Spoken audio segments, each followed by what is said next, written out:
أعزائي طلبة المرحلة الثانية، السلام عليكم ورحمة الله وبركاته. اليوم نبدي بأول محاضرة من محاضرات التشريح للمرحلة الثانية. محاضرتنا اليوم عن الأبدومين. The abdomen is the region of the trunk that lies in between the diaphragm above and the inlet of the pelvis below. So this part of the trunk that is in pink color that extend in between the diaphragm above and the inlet of the pelvis below. The abdominal cavity is larger than the wall, يعني it means that larger than the anterior abdominal wall, anterior or posterior abdominal wall. We can see here that part of the upper abdominal viscera, is protected by the lower thoracic wall, such as the liver. This is the liver and this is the stomach, and the spleen are protected by the lower ribs or the lower thoracic wall. Also, the lower abdominal viscera here, is protected by the pelvic wall. Abdominal planes. The abdominal planes, these are imaginary planes, whether they are vertical or horizontal. We use these imaginary planes to localize fixed abdominal organs. First of all, the vertical planes. Midline plane, this is in the red color, passes through the xiphoid process of the sternum. This is the xiphoid process of the sternum bone and the pubic symphysis at the midline. Mid-clavicular planes, these are in black color.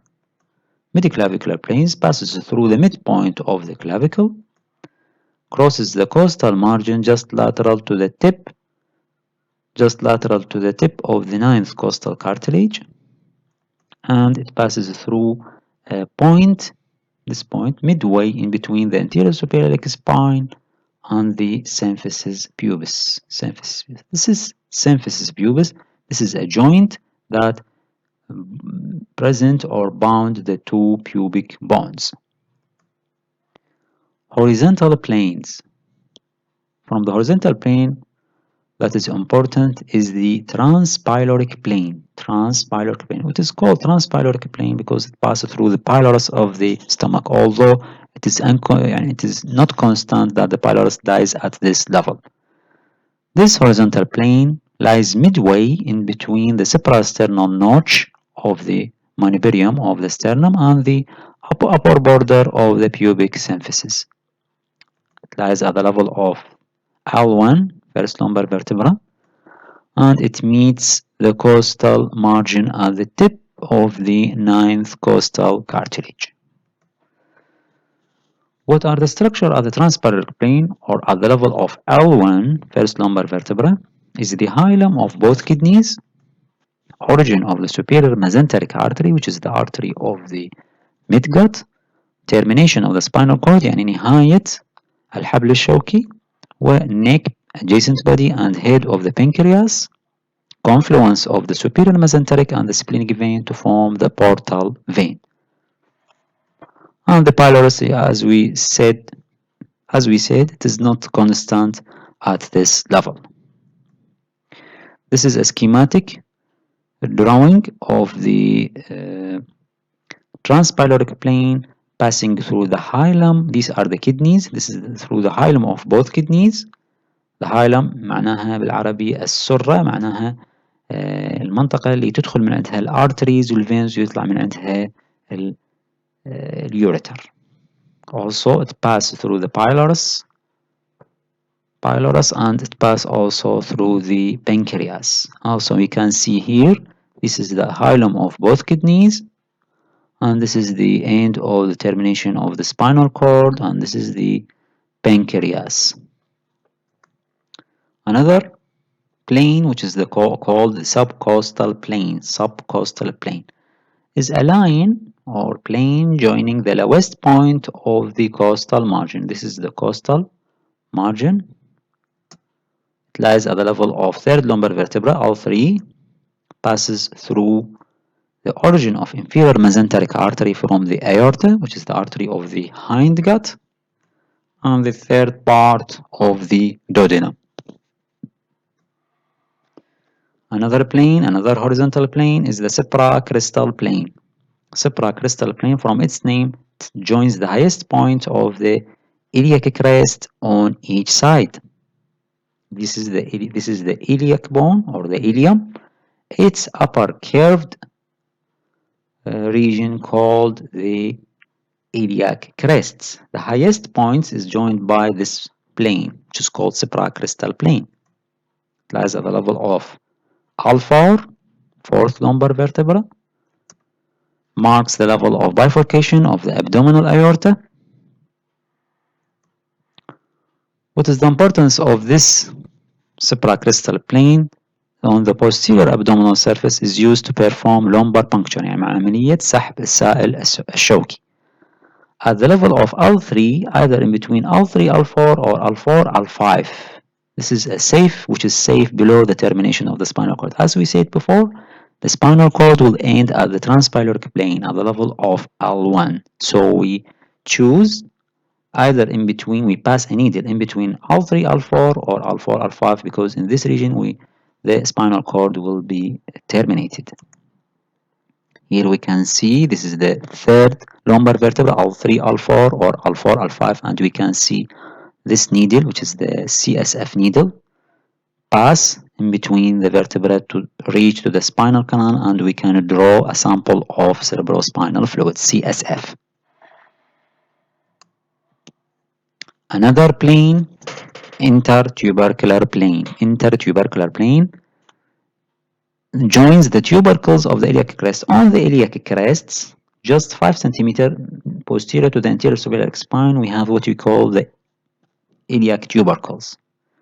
The plane that joins these iliac tubercles called intertubercular plane lies at the level of the fifth lumbar vertebra, L5, and it indicates or just above the confluence يعني منطقة اتصال common iliac veins and marks the origin of the inferior vena cava. Here, the confluence of the two common iliac vein, right and left common iliac vein, it will join each other and form the inferior vena cava at the level of the intertubercular plane, that is at the L5.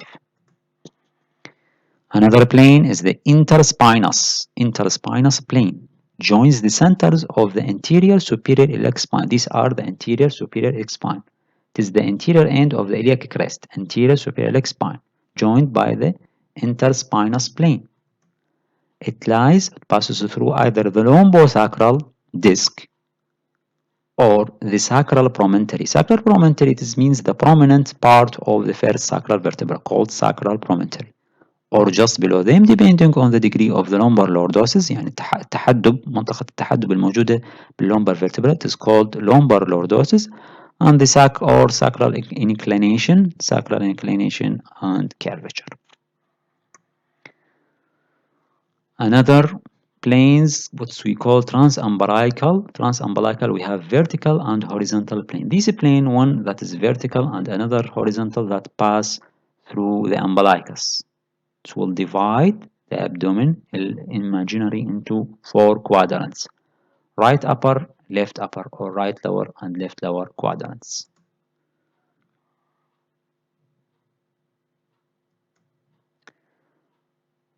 We can use the midclavicular plane, the two midclavicular plane with two horizontal plane, which is the subcoastal plane and the intertubercular plane, to divide the abdomen into 9 regions. نقسمها إلى 9 مناطق مهمة. These regions, at the center we have the epigastric region. On its right and left we have right hypochondriac and left hypochondriac. Central or umbilical region, right and left lumbar region, hypogastric or suprapubic region, and we have right and left inguinal iliac or inguinal region. So these are 9 regions. What is the benefit from the division of the abdomen into 4 quadrants or into 9 regions? What is the benefit from this?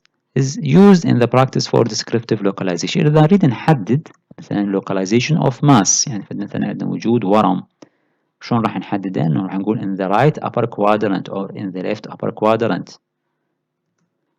presence of wound، يعني وجود جرح، راح نوصفه بأي منطقة من الأبدومين، راح نقول أنه مثلا in the left lower quadrant or in the right lower quadrant. presence of mass, wound, pain اللي يشتكي من عند المريض، والabdominal viscera. present يعني localization of abdominal viscera. From this figure we can localize that the liver, part of the liver or the most large of main part of the liver is located in the right upper quadrant, or the cecum and the appendix is located in the right lower quadrant وإلى آخره. مثلا نقدر هنا نقول spleen is in the left upper quadrant وإلى آخره.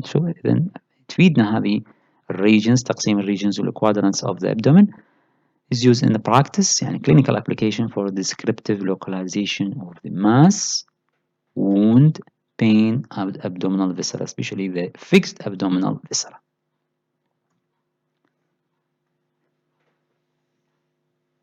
Another important subject in our lecture is the anterior abdominal wall. Anterior abdominal wall.